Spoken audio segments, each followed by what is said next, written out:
Assalamualaikum warahmatullahi wabarakatuh. Selamat siang Pesona Inspira. Kembali lagi siang ini 92,1 FM Radio Pesona, stasiun informasi terbaikmu. Hadir di Suara Disabilitas, suarakan inklusivitas tanpa batas. Semoga Pesona Inspira kabarnya baik, sehat, semangat di hari ini. Dan ketemu lagi bareng Mita di Suara Disabilitas. Dan pastinya Mita tidak sendiri. Ada narasumber yang luar biasa yang sudah hadir ke studio Radio Pesona. Boleh dong kita sapa dulu karena pasti penasaran ada siapa sih gitu ya di studio Radio Pesona kali ini. Boleh disapa dulu. Ada Ibu Mulyani. Halo Bu Mul. Ya, halo, selamat sore. Iya, apa kabar Ibu? Baik. Sibuk apa aja nih Bu? Ada beberapa kegiatan setelah purna ya, setelah saya purna tugas negara yang resmi. Sekarang ini membersamai anak-anak muda untuk pengenalan, pengembangan seni tradisi, khususnya seni tradisi khas Wonosobo. Antara lain tadi saya baru saja dari Depak ya, kantor Depak, Departemen Agama, untuk mengenalkan bundengan yang semoga nanti ada bundengan masuk pesantren. Oh ini gitu. Keren banget, memperingati hari santri gitu ya. Iya, walaupun purna kayaknya nggak ada habisnya, selalu ada gebrakannya. Ya. Masih aktif dan memang sangat lincah, dan makanya ini yang bikin Bu Mul sangat awet muda gitu ya. Amin. Ya. Amin. Nah, Ibu Mulyani ini adalah seorang seniman dari Wonosobo yang kita juga kenal, sudah pernah meraih Anugerah Kebudayaan Indonesia atau AKI di tahun 2024 Ibu? 2024. 2024. Ini dari Kemendikbud Ristek Republik Indonesia, atas dedikasinya memperkenalkan alat musik tradisional bundengan. Ya, dan tari topeng lengger. Ini juga dulu pernah ini ya Bu ya, sampai kancah internasional. Ya. Di mana nih kalau boleh tahu nih? Tahun 2018 saya ke Australia bersama Said dan Lukman mengenalkan bundengan di sana yang diprakarsai oleh Rosie Cook dalam Making Connection.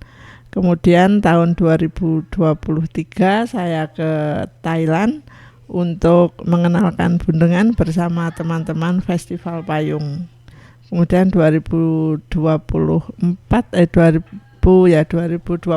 juga saya membersamai anak muda, sinias muda Alfi itu ke Jerman. Jadi kami bermain film, kebetulan filmnya lolos untuk seleksi di Jerman, kemudian kami ke sana, dan di sana pun saya tetap membawa bundengan dan topeng lengger gitu. Pokoknya kemana-mana selalu memperkenalkan bundengan dan topeng lengger. Ya. Wah, kemarin juga yang terbaru ini mengikuti Jember Fashion Carnival ya. Di sana juga bundengan, tari topeng lengger juga kembali diperkenalkan. Ya, siap. Keren banget. Punjen, ya. Ini sudah sampai ke internasional. Kalau di internasional tantangannya apa nih? Saya bahasa. Saya pernah ditegur oleh kawan saya, kalau terus akan mendunia maka cobalah belajar bahasa internasional, bahasa Inggris. Ya saya bisa, tetapi kalau ngomongnya cepat itu saya kendala. Padahal saya nggak bisa, tapi kalau pelan-pelan itu agak bisa menerima. Tapi balik itu yang membalikkan kata-kata atau menjawab kata-kata itu yang sulit. Kemudian teman-teman yang kemarin contohnya ketika ke Berlin itu teman-teman sudah tahu bahwa saya sudah berumur ya, kemudian saya tidak pintar berbahasa Inggris, mereka ngomong sekali bahwa ketika ngomong dengan saya mereka sudah paham. Slowly, alon. Gitulah kira-kira. Oke. Nah ini kalau ke mancanegara kendalanya bahasa. Nah kira-kira kalau ke disabilitas nanti kendalanya apa? Pesona Inspira pastinya juga penasaran. Hari ini kita di Suara Disabilitas temanya adalah Pragati, alat bantu tari untuk anak berkebutuhan khusus. Untuk Pesona Inspira yang nanti mau gabung silahkan di 0823 2383 9996 ya. Boleh ditanyakan nanti mungkin, atau pengen sekedar menyapa Bu Mul atau mungkin ada yang pengen ditanya-tanyakan, langsung aja ditunggu di 0823 2383 9996 ya. Oke, Bu Mul, nih tadi sesuai dengan tema kita adalah Pragati, alat bantu tari untuk anak berkebutuhan khusus ya. Sebelum kita ke alatnya, ini mungkin sekilas kalau anak berkebutuhan khusus itu apakah bisa menari, bisa potensi-potensi yang lainnya begitu? Terima kasih. Kebetulan saya membersamai anak-anak istimewa ya Kak. Saya tuh kalau menyebutkan mereka itu anak-anak istimewa itu sebenarnya mereka memiliki banyak kelebihan. Jadi kelebihan mereka adalah perhatian yang bagus, kemudian konsentrasi yang lebih baik, kemudian upaya mereka untuk terus berjuang menunjukkan jati dirinya bahwa mereka itu anak-anak yang sama dengan yang lain. Jadi menurut saya nggak ada kendala. Saya melatih tari di Dena Upakara sejak tahun 92 sampai 2020 itu ya santai-santai saja, dan yang penting adalah kita harus begitu bertemu cinta yang berbicara. Jadi ketika yang kita sampaikan atas dasar cinta kasih, maka siapapun akan menerima dengan baik gitu. Jadi ketika kita sudah mencintai mereka, mencintai diri sendiri dan mencintai profesi itu sendiri, tidak akan ada kendala. Jadi orang banyak yang gimana melatih anak yang tidak bisa mendengar, apakah sulit? Tidak ada kata sulit ya, karena mereka istimewa dan memiliki banyak kelebihan gitu. Oke, luar biasa. Kalau di mancanegara kan kendalanya bahasa gitu ya. Kalau di teman-teman istimewa sudah ada bahasa cinta, jadi tidak ada kendala. Ya, tidak ada. Ya. Luar biasa. Dan semua orang, semua anak-anak juga punya potensi yang sama, betul, punya kelebihan juga gitu ya, Bunda ya. Jadi memang bagaimana sih kita memberikan ruang yang luas, seluas-luasnya untuk anak-anak istimewa kita yang penuh talenta tentunya. Dan kita pernah kolaborasi mementaskan Sendera Tari Ramayana, pernah kolaborasi dengan Mas Didi Nitowo waktu itu di Taman Budaya Jogja. Mas Didi itu selesai perform itu nangis, terus tanya, Mbak, piye carane nglatih ngono? Orang mampu ya. Beliau dengan nangis, loh ya nggak apa-apa Mas, biasa, saya hanya melayani dengan penuh cinta, maka mereka akan menerima kita dengan senang hati, maka cinta itu mengalahkan segalanya, begitu. Cinta bisa mengalahkan segalanya. Ya. Padahal sebelumnya belum ada alat Pragati ya? Belum, masih kode. Jadi sampai tahun 2020 saya masih beri kode, sehingga ketika mereka pentas saya harus di depan. Dan punya pengalaman khusus ketika saya mau pentas, saya itu disingkir-singkir. Saya kan orangnya penampilannya ya seperti ini ya, makanya nggak peduli dengan penampilan, harus saya itu gurunya, saya tuh orang yang berpengaruh gitu. Saya cuma ingkrik-ingkrik, saya diusir oleh panitia, terus mohon maaf Ibu jangan di depan, terus oh ya mohon maaf, saya harus memberikan aba-aba bagi anak-anak saya. Terus emang Ibu siapa? Saya pelatihnya Ibu, mohon maaf. Oh iya begitu. Baru setelah mereka melihat pertunjukannya baru paham memang butuh kode gitu. Iya. Untuk proses latihan, proses mereka bisa menangkap aba-aba dari Bu Mul sendiri gitu, prosesnya apakah cukup lama atau dalam waktu cukup singkat? Tergantung materi tarinya ya, tergantung materi tari satu, yang kedua juga tergantung tingkat upaya anak tersebut. Karena pernah saya itu tiba-tiba ditembak, Mbak besok nari, tapi anak Dena Upakara, padahal itu jam 5 sore. Terus besok kapan? Besok pagi. Lalu saya memberitahu ke gurunya apakah diizinkan besok pentas, dan diizinkan oleh suster. Saya datang jam 6, lalu saya melatih tari baru, lalu jam 9 itu anak sudah make up dan pentas gitu. Itu karena perjuangan dia itu penuh semangat gitu loh, penuh semangat, sehingga belajar dalam waktu 2 jam mampu gitu. Dan tergantung juga materi yang kita berikan. Contohnya sendera tari, ketika sendera tari itu ada berbagai karakter yang harus benar-benar diberikan ke anak-anak itu per bagian ya per karakter. Oh, contoh Sendratari Ramayana itu ada Anoman, ada Cakil, ada Romo, Sinto, Rahwana gitu. Lah, memberikan pemahaman kepada mereka tentang karakter itu yang memang kita harus telaten dan satu persatu. Bahkan ada yang mengatakan aku tidak mau pentas Cakil sebab jahat gitu. Terus saya menjelaskan tokoh ini tidak jahat. Kalau Sendratari tidak ada tokoh ini, penonton kecewa gitu. Iya betul. Maka tokoh utama. Lalu satu persatu saya jelaskan begitu. Akhirnya mereka menyadari bahwa dalam sebuah Sendratari itu memang dibutuhkan karakter-karakter tertentu yang harus diperagakan oleh mereka begitu. Dan mereka antusias. Akhirnya oh ya. Dan oleh Suster Wahyu waktu itu, saya lupa tahun berapa itu, mereka diajak menonton ke Prambanan untuk melihat Sendratari. Tapi komen anak, ini kurang bagus gitu. Loh, kok tahu? Iya, sebab badan kurang rendah gitu kan. Oh ya, mungkin dia capek. Saya menjelaskan seperti itu karena kan persepsi anak tentang sebuah karya tari kan sangat sangat detail juga gitu detail dan sangat individual gitu. Mungkin bagi yang lain itu bagus, tapi anak merasa kurang bagus dan sebagainya. Itu kan sangat-sangat personal gitu, sesuai dengan pengalaman masing-masing gitu ya. Ternyata mereka juga bisa mengomentari sebuah pertunjukan gitu ya. Dan memang benar tokoh-tokoh ini dihadirkan agar suasananya lebih hidup gitu. Betul, mereka harus dikasih pemahaman. Nah, terkait dengan Pragati, alat bantu tari ini mungkin bisa dijelaskan alat ini tuh seperti apa sih gitu? Sebelumnya saya izin menyampaikan latar belakangnya.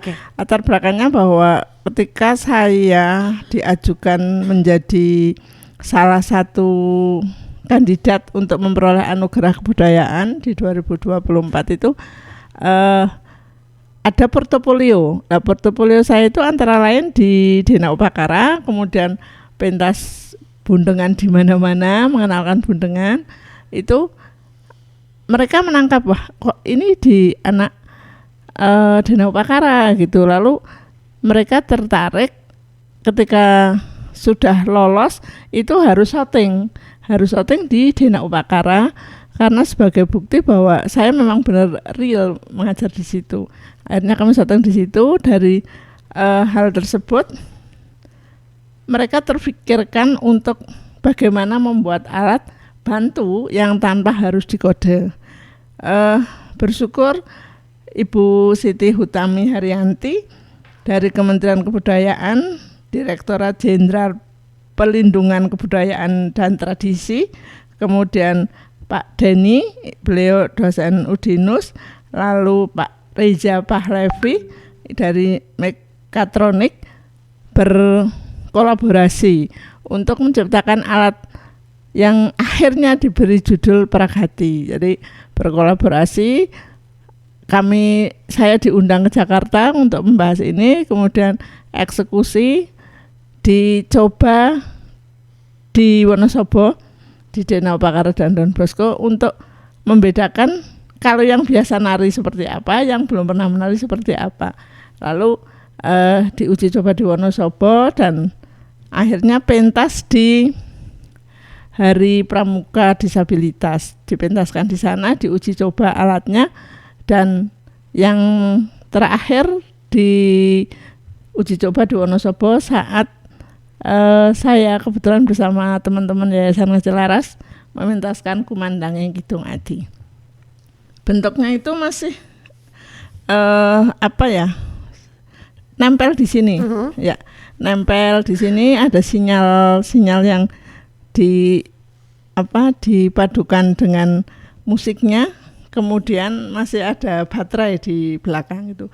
Jadi kayak semacam yang wireless yang harus ada. Tetapi itu berbentuk kayak gelang di sini sebagai properti tari ditempelkan, sehingga ketika perpindahan gerak itu menit keberapa itu ada tandanya ser gitu. Terus menit keberapa ser gitu. Kayak nyetrum kayak gimana ya? Jadi ada getarannya gitu. Jadi getaran itu yang menjadi kode, dan saya bersyukur ketika di uji coba di Jakarta itu penontonnya ribuan gitu ya, terus kami tidak memberi kode sama sekali.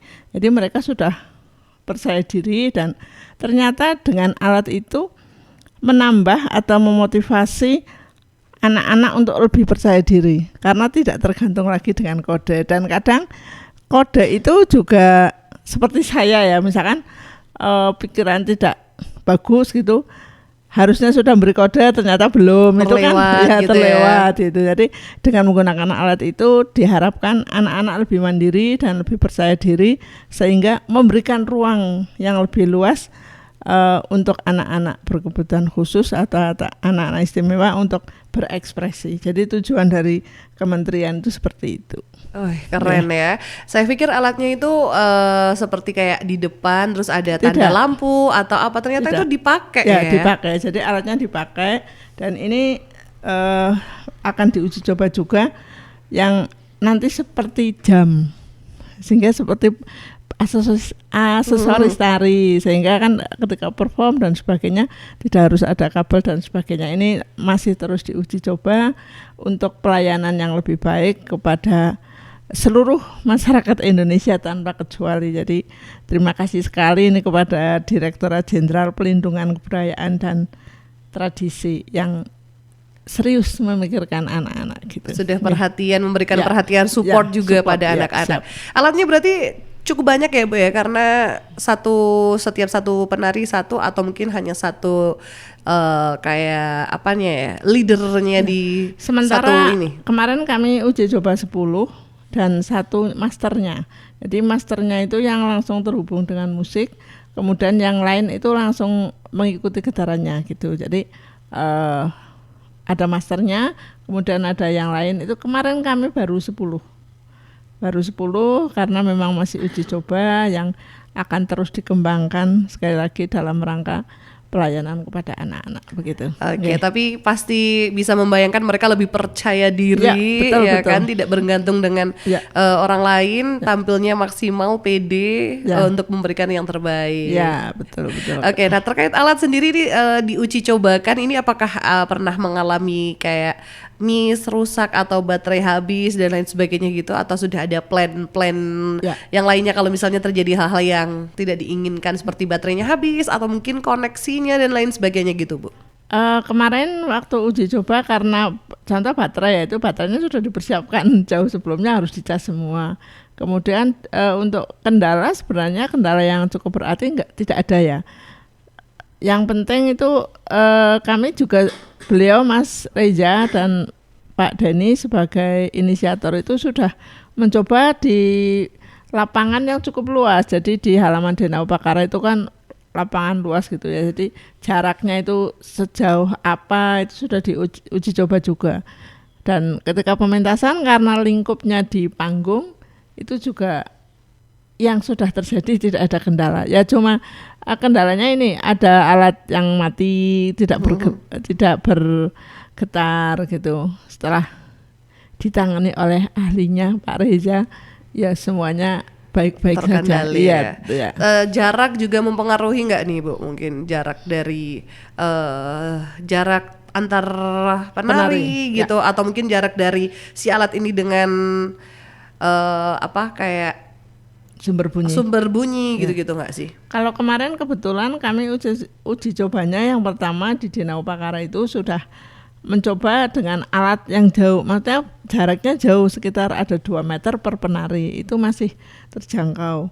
Kemudian jarak antara sumber bunyi dan penari itu dicoba juga, itu tidak masalah gitu. Dan kebetulan kemarin kan waktu pentas jaraknya dekat ya, dari sumber bunyi dengan alat itu sendiri dekat. Jadi ketika jadi nggak masalah, di Wonosobo nggak masalah. Kemudian ketika di Cibubur itu ya berjalan dengan lancar. Udah sampai luar kota ya. Itu pentasnya di Cibubur memang karena kebetulan ada ruang untuk pentas di acara penutupan Jambore disabilitas tingkat nasional gitu. Wih, keren pokoknya ya. Ini anak-anak disabilitas juga sudah lebih percaya diri dengan adanya alat Pragati ini. Oke, Pesona Inspira yang mau gabung silahkan di 0823 2383 999. Mita Rosana masih bersama dengan Bu Mulyani, masih akan terus membersamai dan kita akan kembali sesaat lagi, jadi tetap di Suara Disabilitas. Suara Disabilitas.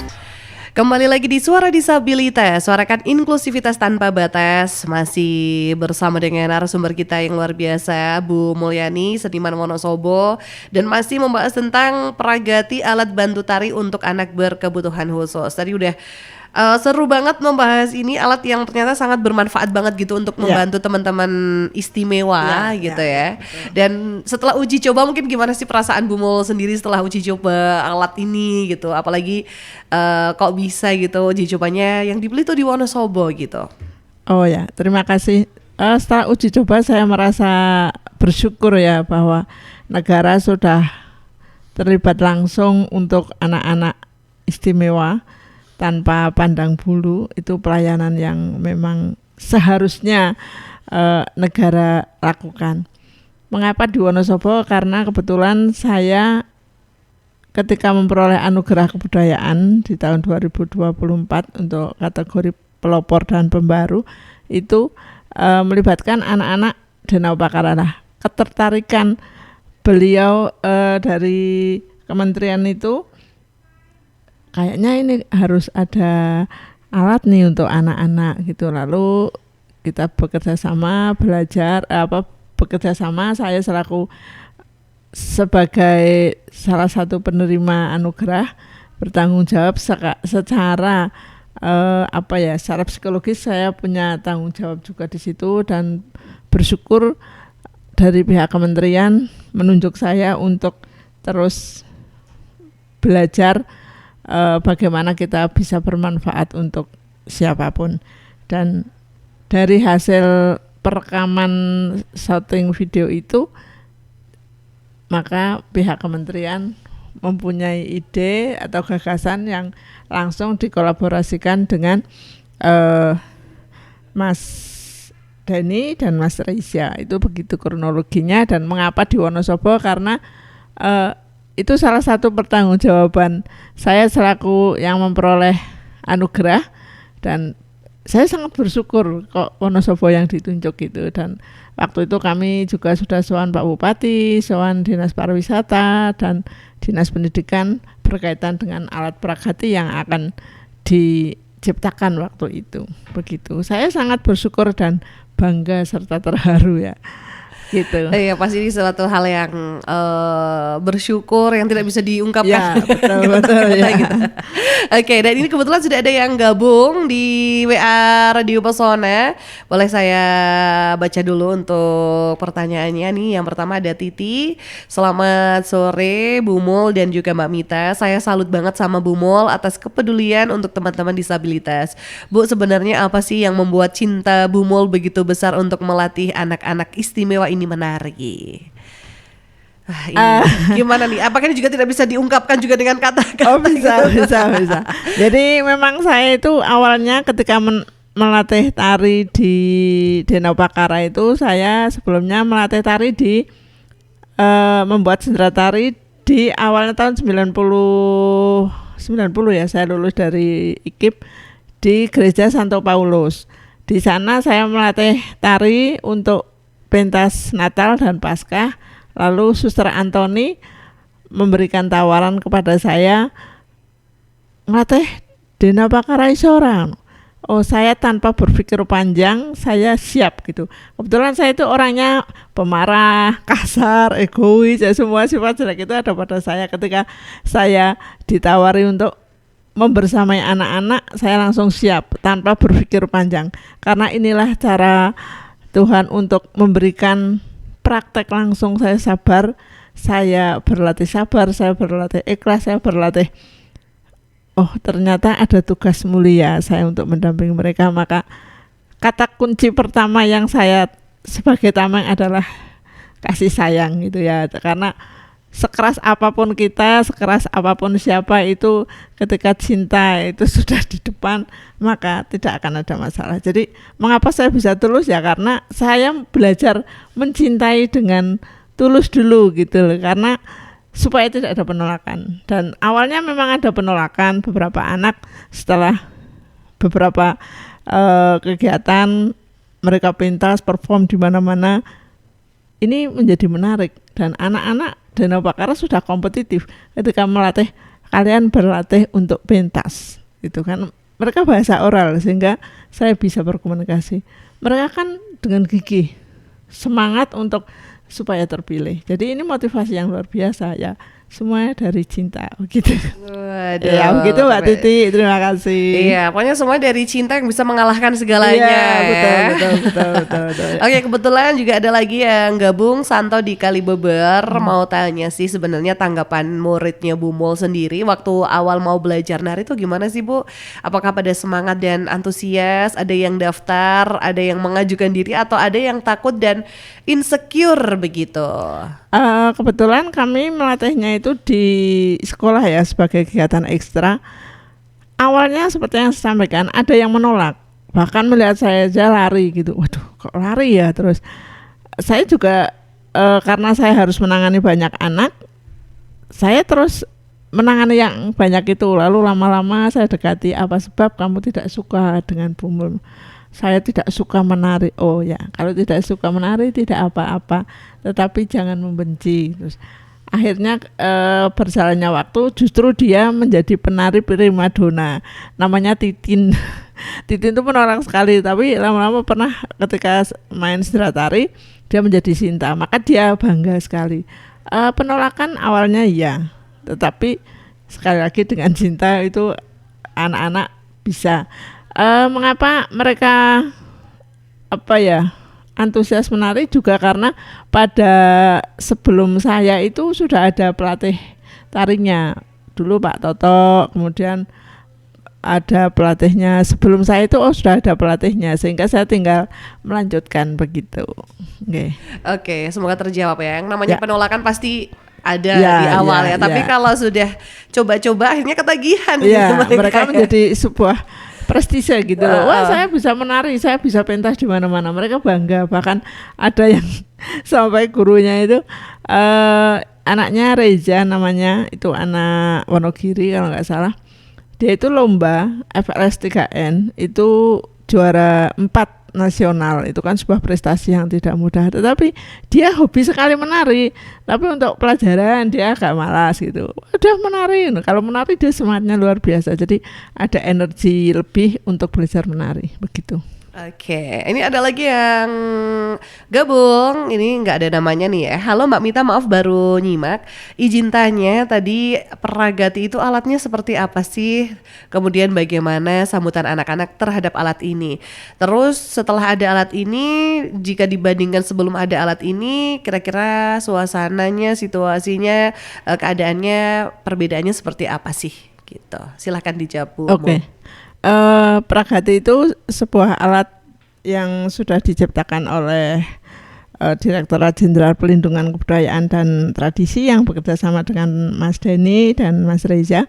Itu alatnya seperti pita gitu, pita yang ditalikan, yang dibuat dibuat untuk di lengan. Jadi di lengan mereka secara garis besar kodenya itu melalui getaran. Jadi ketika menit keberapa harus berpindah, ada getaran, ada simbol-simbol, kemudian detik keberapa itu ada simbolnya. Dan bagi anak yang sudah mencoba, karena baru 10, itu mereka merasakan bahagia. Saya bertanya, apakah kamu lebih bahagia setelah ada alat? Iya, sebab saya sudah tidak tergantung dengan kode dari guru. Oh begitu, berarti apakah alat ini bagus untuk terus dibuat?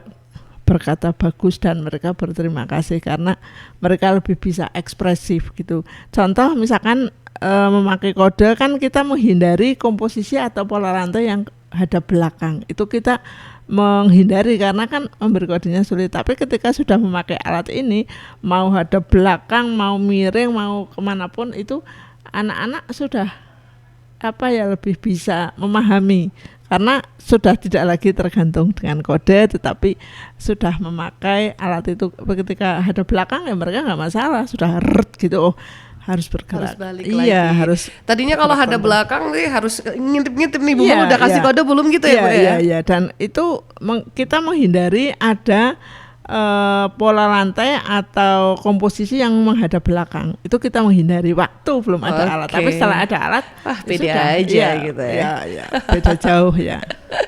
Oke, iya. Kemudian ada lagi yang tanya, Tias di Kalibeber, mau tanya ke Bu Mol nih, untuk mood anak-anak sendiri saat latihan gimana sih cara mengatasi? Mungkin kadang ada anak yang belum mood, ada anak yang lagi semangat-semangatnya tapi temennya kok lagi nggak semangat, terus gimana untuk mengendalikan suasana yang seperti itu? Oh ya, jadi untuk melatih anak-anak istimewa ya, itu kita harus membangun mood itu anak-anak selalu happy. Nah, kita bisa mereka bisa happy kalau kita sebagai pelatih juga happy dulu. Jadi ketika kita sudah berhadapan dengan mereka itu sangat tidak boleh kita membawa masalah. Misalkan, saya lagi agak malas, itu secara energi mereka juga terpengaruh. Contoh misalkan mau pentas itu ya, saya itu sudah harus, misalkan saya menangis dulu, saya harus tidak di depan anak-anak, saya nangis dulu, ya Allah berilah anak-anak petunjuk untuk melaksanakan tugas dengan baik. Gitu kan kadang kalau mau tampil saya rasanya nelongso gitu ya, maksudnya harus selalu mendekat kepada Allah. Maka ketika seperti itu harus di belakang. Ketika sudah saya harus memberi kode, performanya harus saya energinya positif, full tank gitu ya, full tank gitu. Walaupun soalnya, lagi capek, lagi apa harus hempas dulu gitu ya. Karena mereka akan kesetrum ketika kita gitu, mereka akan langsung ikut deh. Jadi guru itu harus selalu happy, dan untuk mood mereka lebih baik sebenarnya karena kita berlatih dengan bahagia. Dengan bahagia, harus gitu. Selalu memberikan energi positif. Iya, itu yang tidak mudah dan harus dipelajari terus. Oke, nah ini ada yang tanya nih, Mas Ananda Nikola di Wonosobo, hanya akan bilang terima kasih atas semua perhatiannya dan supportnya. Saya adalah saksi sebagai penyandang disabilitas bahwa Bu Mol adalah pribadi yang sangat luar biasa. Sehat-sehat Ibu. Terima kasih. Ya, kebetulan Ananda Nikola itu salah satu ikut bundengan juga ini kayaknya kalau nggak salah ya, nyanyi ya? Ya, dia vokalis yang sejak SMP kelas 1 itu saya membersamai dia. Jadi saya memang orangnya keras gitu. Nanda itu merasakan. Terima kasih kesabarannya juga ya. Saya itu keras gitu. Tapi disiplin sebenarnya ya, Bu. Ya. Jadi sampai sekarang dia juga masih bersama saya. Seperti tadi juga pentas di Depak gitu. Dia pentas, dan akhirnya seorang Nanda yang dulu selalu tidak selalu minder gitu, sekarang sudah memiliki kepercayaan diri yang tinggi. Jadi saya terima kasih juga Nanda kesabarannya menghadapi saya. Saling sabar berarti ini saling mengerti ya. Oke, ada lagi yang tanya, Siska di Wonosobo mau tanya Ibu, untuk usia anak-anak istimewa tersebut ikut tari, apakah ada usia yang ditentukan, standar kriteria atau dan lain sebagainya agar bisa mengikuti tari yang sudah dilatih oleh Bu Mol? Saya melatihnya kebetulan kegiatan ekstra waktu itu, ekstrakurikuler di Dena Upakara. Jadi saya melatihnya fokus di Dena Upakara. Kalau yang tidak di Dena Upakara, saya pernah yang C itu ada siswa itu khusus harus saya, karena kalau sudah bude gitu nggak mau ke siapapun, maka saya latih. Jadi untuk kriteria dan sebagainya sepertinya kelas 3 baru ikut menari. Dan mohon maaf, saya sejak tahun 2000 setelah COVID, pentas terakhir itu ada COVID sebelum H-3 sebelum COVID di Jakarta. Setelah itu sudah karena kebijakan yayasan sudah ada gurunya yang kebetulan kalau harus intra itu nggak bisa, harus full di situ saya nggak bisa, karena saya juga melayani anak-anak di SMP 2 Selamertawa. Jadi setelah itu ada Ranis yang menggantikan saya begitu. Oke, jadi kalau di Dena Upakara ini kelas 3 lah ya, Iya, usia kelas kelas 3. 3. Walaupun Iya. sebenarnya kalau untuk anak usia kelas 1 sampai kelas 3 mungkin bisa, tapi juga butuh Iya. ketelatenan juga gitu ya. Dan sebenarnya waktunya yang bumel yang harus dibagi-bagi gitu. Di sana ada pelajaran menari, ada pelajaran latihan mendengar. Jadi ada bina persepsi bunyi begitu. Oke, semoga terjawab pertanyaannya. Satu lagi yang mau tanya ada Yani di Wonosobo aja, mau tanya ke Bumel untuk uji coba alat Pragati tadi membutuhkan waktu berapa lama sih Bu, dan bagaimana anak-anak menunggu kemudian saat alatnya bisa digunakan? Ya, kebetulan kami uji coba itu setelah alat ini selesai kami sekitar 3 bulan lalu dirakit oleh beliau ahlinya. Setelah dirakit kemudian diuji coba di Dena Upakara dan di Pendopo, waktu itu di Pendopo untuk pengambilan video sudah digunakan di situ. Jadi alatnya cukup menarik dan bagi anak-anak cukup membahagiakan gitu ya. Yang jelas itu cukup membahagiakan karena sudah tidak lagi memakai kode guru yang kadang guru seperti saya itu error memberi kode. Jadi mereka cukup bahagia dan ketika menunggu alat itu kami latihan dulu. Kami kan jadi anak sebelum memakai alat itu harus hafal tarinya. Harus. Kalau tidak hafal tarinya dari menit keberapa, detik keberapa mereka tidak bisa. Jadi syarat utama adalah hafal gerakannya, urut-urutannya gitu ya. Satu tari itu harus hafal, maka detik keberapa diprogram gitu. Dan alat ini kemarin baru diprogram untuk satu tari, tapi tidak menutup kemungkinan nanti alat ini akan diciptakan untuk beberapa seluruh tari. Seluruh anak-anak di Indonesia yang istimewa. Kemudian diprogram dengan lebih simpel sehingga semua guru tari bisa mengoperasionalkan. Kalau kemarin kan masih harus dengan panduan oleh beliau Pak Denis, kemudian dari kementerian dan Mas Reza gitu harus dipandu. Tapi alat ini akan semakin bagus ketika semua guru bisa mengoperasionalkan gitu. Oke, ya, sedang dicoba. Sedang dicoba, jadi tidak tergantung dengan tadi ya ada Pak Denis dan lainnya, Pak Denny dan lainnya, tapi juga ini guru-guru diharapkan bisa bagaimana mengoperasikan alat tersebut. Ini baru saat diprogram untuk satu tarian, tapi kalau mereka sendiri sudah hafal berapa tari, Bu?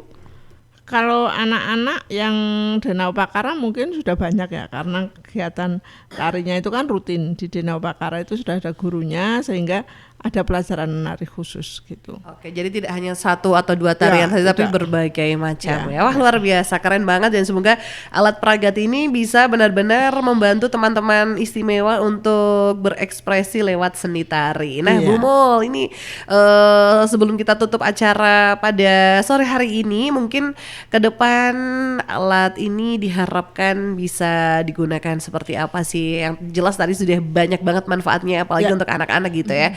Ke depan nih seperti apa mungkin? Ke depan teruslah inovasi alat tersebut sehingga alat itu benar-benar bisa meminimalkan ketergantungan siswa kepada gurunya, dan semoga alat ini bisa dibuat secara massal dan bisa tersebar di seluruh antero Nusantara. Semoga tidak hanya di Wonosobo saja, tapi juga semuanya, agar anak-anak bisa berkreasi, gitu bisa ya. berekspresi dengan lebih maksimal. Dengan lebih percaya diri lagi gitu pastinya. Siap. Oke, nih sebelum ke closing statement nih, Bu Mul, kapan kira-kira bundengan ini juga bisa dimanfaatkan oleh teman-teman, tidak hanya menari tapi mungkin juga dengan bundengan teman-teman istimewa begitu? Oke. Untuk bundengan sendiri sebenarnya di Dena Upakara sudah ada di sana, kemudian saya melatih dan anak-anak bisa. Untuk melatih misalkan getarannya supaya lebih halus, itu tangannya kita memberi contoh gitu, dan saya mau mengadakan penelitian, bukan penelitian, kalau penelitian terlalu ilmiah, mencoba bahwa alat itu apakah bisa untuk terapi bagi anak-anak yang seperti autis, kemudian ya yang lain, yang B misalkan, yang C. Saya akan uji coba karena kebetulan saya sudah pensiun, saya kepengen belajar mendharma baktikan kesehatan yang Allah titipkan untuk melayani anak-anak. Jadi belum saya lakukan karena saya masih ada beberapa agenda. Jadi bagaimana itu bisa sebagai terapi? Karena ada salah satu siswa Amar namanya, dia terlalu aktif, tapi setelah belajar bundengan dia bisa pelan-pelan mengkonsentrasikan diri ketika bermain bundengan. Dan pemain bundengan yang selalu bersama Nanda itu juga mempunyai keistimewaan. Jadi dia kalau pusing itu bisa pingsan gitu. Tapi dengan bundengan ini dia happy. Gimana Dek, senang nggak? Ya Bude, manggil saya Bude saya kepengen main bundengan terus gitu. Ternyata bundengan bisa sebagai terapi. Wah, jadi selain getarannya bundengan ini suaranya juga bisa menenangkan gitu, bikin happy. Karena kan konsentrasi untuk latihan tuh, saya sendiri kan latihan juga kalau pikirannya nggak tenang, nggak konsentrasi itu kan juga kacau gitu. Jadi ternyata untuk kita ini juga butuh latihan bundengan supaya untuk terapi diri sendiri. Oke. Nah, mungkin nggak sih ini nanti ke depan alat dari Pragati ini bisa terkoneksi dengan suara dari bundengan, sehingga nih alat bundengan ini mungkin ada yang memainkan musik bundengan, ada yang nari dari teman-teman disabilitas gitu. Kira-kira mungkin ke depan mungkin nggak ya gitu? Kemungkinan bisa. Kemungkinan bisa. Karena nanti sumber bunyinya kan dari bundengan, kemudian alat Pragatinya itu sudah di tubuh anak-anak yang mau menari, kemudian ya kan sama fungsinya. Hampir hanya sama. Kemarin kan cuma pakai rekaman. Kalau memakai rekaman kan perpindahan gerakannya sudah pasti. Lah, ketika memakai bundengan sangat mungkin bundengan main, kemudian anak-anak yang menari juga memakai Pragati itu. Dan saya punya grup namanya Nglaras Roso, di mana seluruh pesertanya itu disabilitas. Jadi ada penari tunarungunya juga yang kebetulan sekolah di sekolah normal di SMK. Jadi tim mereka sudah pernah saya bawa ke Prokerto dan besok akan pentas di Solo gitu, bahwa membuktikan bahwa mereka itu anak-anak yang keren gitu loh, tidak harus dipandang sebelah mata. Jadi mereka adalah anak-anak istimewa yang mungkin melebihi dari anak-anak yang pada umumnya. Oke. Ya. Karena pasti ada keistimewaan, ada kelebihan yang kita punya gitu. Nah, tapi semoga juga bisa ini dari bundengan bisa berkolaborasi dengan teman-teman berkebutuhan khusus menggunakan Pragati ini gitu ya. Oke. Terakhir Bu Mul, sebagai closing statement, harapan ke depan atau mungkin ada pesan untuk teman-teman berkebutuhan khusus, khususnya penari yang menggunakan alat Pragati ini. Silahkan. Mungkin untuk anak-anak yang berkebutuhan khusus yang memakai Pragati tidak bisa mendengar langsung ya, tetapi khususnya bagi Bapak Ibu guru, untuk guru-guru tari seluruhnya, bagi guru tari yang anak-anak istimewa, teruslah berjuang dengan penuh cinta karena negara sudah hadir, terbukti membuat alat Pragati ini sehingga memberikan ruang untuk ekspresi bagi anak-anak istimewa. Dan terima kasih kepada kementerian, kepada Udinus dan kepada Metatronic yang sudah fokus berjuang untuk mewujudkan alat Pragati ini.